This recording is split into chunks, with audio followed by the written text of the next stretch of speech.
ولا تكونوا كالذين تفرقوا واختلفوا من بعد ما جاءهم البينات وأولئك لهم عذاب عظيم يوم تبيض وجوه وتسود وجوه فأما الذين اسودت وجوههم أكفرتم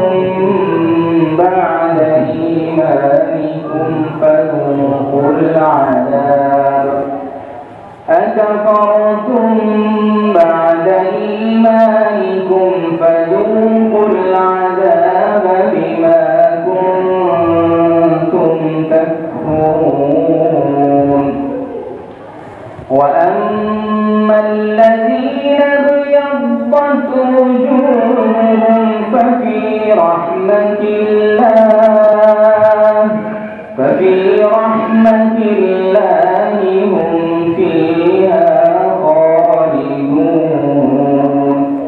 تلك آيات الله نتلوها عليك بالحق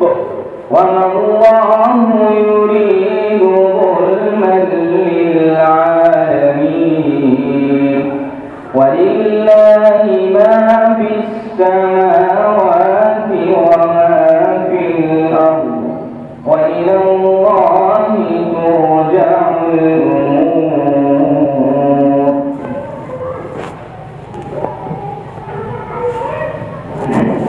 وقال الذين كفروا لا تسمعوا لهذا القرآن والغوا فيه لعلكم تغلبون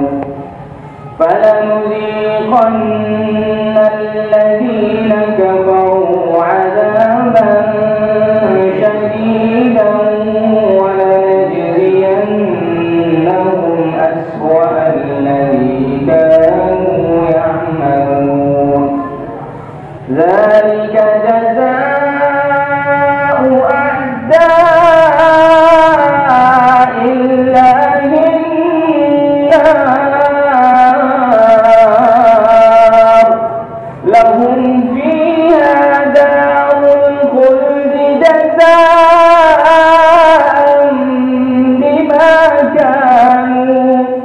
جزاء بما كانوا بآياتنا يجحدون وقال الذين كفروا ربنا أرنا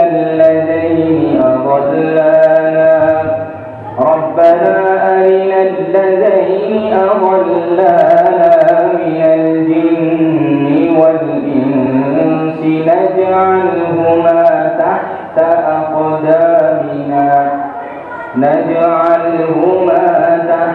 أقدامنا ليكونا من الأسفلين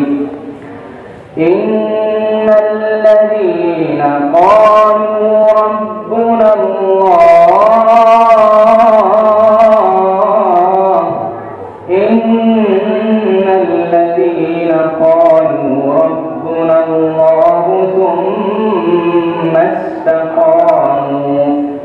ثم استقاموا تتنزل عليهم الملائكة ألا تخافوا ولا تحزنوا وأبشروا بالجنة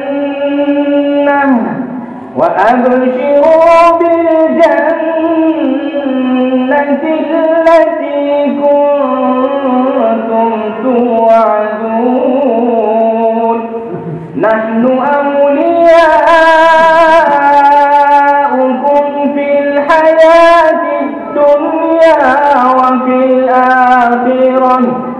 نحن أولياؤكم في الحياة الدنيا وفي الآخرة ولكم فيها ما تشتهي أنفسكم ولكم فيها ما تدعون نزلا من غفور رحيم ومن أحسن قولا ممن دعا إلى الله وعمل صالحا وقال إنني من المسلمين صدق الله العلي العظيم.